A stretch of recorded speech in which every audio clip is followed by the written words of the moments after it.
Hypothyroid. It is a condition characterized by an underactive thyroid.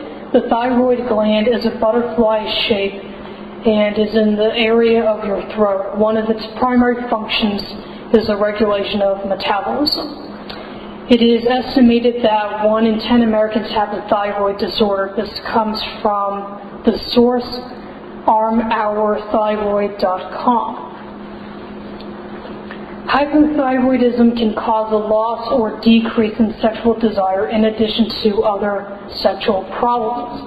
However, the exact incidence at which this occurs among people who have a hypothyroid is unclear. Some of the books and online sources I looked at did not even indicate that diminished sexual desire could be a symptom. We also don't know what percentage of the asexual community has the condition presently or had the condition in the past. Based on my research, I am skeptical that hypothyroidism is a cause of asexuality for several reasons. When it is identified by a medical professional, it is a manageable condition, and theoretically the medication should mitigate the development of an asexual orientation, if the frame of reference is young children. Of course, this relies on the assumption that it is correctly diagnosed and treated. Though where infants and newborns are concerned, this is unlikely because of the risk of mental retardation. It is my understanding it is standard practice to test for it. Second reason, more often than not, hypothyroidism tends to afflict people who are older. The implication here is that when most people acquire hypothyroidism, their sexual orientation has been firmly established. Of course, research is needed to confirm this, but it may not be impossible for someone to acquire an asexual orientation after living for years or decades with a heterosexual, homosexual, bi, or pansexual orientation, so more research is needed. Hyperthyroidism. In hyperthyroidism, the thyroid gland is underactive, and in hyperthyroidism, the gland is overactive. Graves' disease is the most common cause of hyperthyroidism. It is an autoimmune disorder and tends to run in families. The estimated prevalence of hypothyroidism in the U.S. stands at 3 million people, which works out to be 1 in 100, given how the U.S. population stands around 300 million people. So this statistic comes from about.com.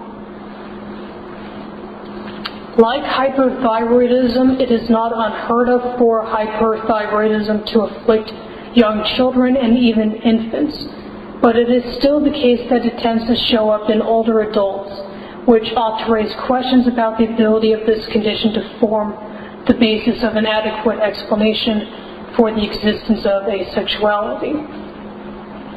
So, based on the statistics presented so far, it seems like asexuality ought to be a more common phenomenon than it seems to be. Also similar to hypothyroidism, hyperthyroidism can be managed either with medication or in some cases surgery when necessary. It is also unclear what the exact incidence of diminished or non-existent sexual desire is among people who have hyperthyroid. Nor do we know what the incidence of this condition is among the asexual community. Hyperprolactinemia. Hyperprolactinemia is a condition characterized by an elevated level of prolactin based on age and sex. It is present in up to 9 to 55% of women with reproductive disorders and 60 to 80% all cases of pituitary gland tumors. General population prevalence is estimated at 0.4%. Sources: Medical Causes and Consequences of Hyperprolactinemia, a Context for Psychiatrists by Richard Holt, published in Journal of Psychopharmacology, Volume 22, Number 2, Supplemental 2008. and virtualwomenshealth.com. On the whole, the same constraints that apply to hyperthyroidism and hyperthyroidism apply here. It is unknown how common loss of sexual desire is among people who have this disorder. It generally tends to affect older adults. The prevalence of this condition among asexuals is unknown. This condition might potentially be able to explain acquired asexuality, but less likely to be able to account for lifelong asexuality. In addition, if this condition is going to be investigated and discussed in the context of it being a cause of asexuality, researchers will especially need to take into account the source of the hyperprolactinemia. Hyperprolactinemia can be caused by a number of underlying physiological conditions, but can also manifest as a result of lifestyle choices and be induced by medication. Depression. For those who can't read it, the caption on the graphic reads, "I don't even want to pick my ass."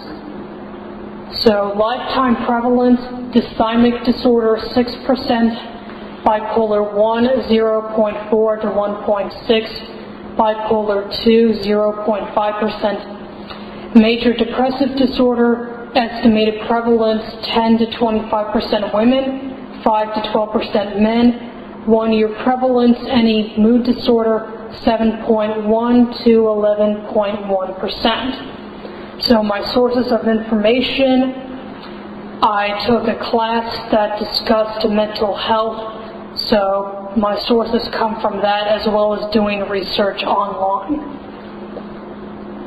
Given the prevalence of depression within the general population and among adolescents, I am skeptical that asexuality is caused by depression. There has only been one study on depression that I know of that has included asexuality in the analysis. This study was done by Paula S. Nurius and was published in the Journal of Sex Research, Volume 19, Number 2, May 1983. According to the studies, asexuals were slightly more likely compared to all the other groups to be depressed, but all the groups had a wide range of variation. But we need to question if or what is the direction of the relationship. Does the depression cause asexuality, or is having an asexual inclination more likely to cause depression? Personally, I think it is more likely the second, but it is just my opinion. There is also evidence that for a numerically small but significant percentage of people who are feeling depressed, that they report increased sexual desire and not decreased. So that further raises what is the depression, what is the direction of the relationship, and under what directions do people experience increased sexual interest, and under what conditions do people experience decreased sexual interest. Anxiety. Lifetime anxiety disorder prevalence 28.8%. 1 year prevalence any anxiety disorder 13.1 to 18.7%. Given the rates of anxiety within the general population, I have to take issue with the proposal that asexuality is caused by nothing more than anxiety. The picture on the slide is that of the adrenal glands perched on top of the kidneys. When we are stressed, the adrenals release the hormones cortisol, which suppresses production of the hormones implicated in sexual functioning and sexual desire. And while it is the case more often than not that stress and anxiety results in decreased interest in sex, in some cases it actually increases sexual interest and sexual desire, which begs a question, like last slide, about under what circumstances or for what group of people is it more likely to increase or decrease.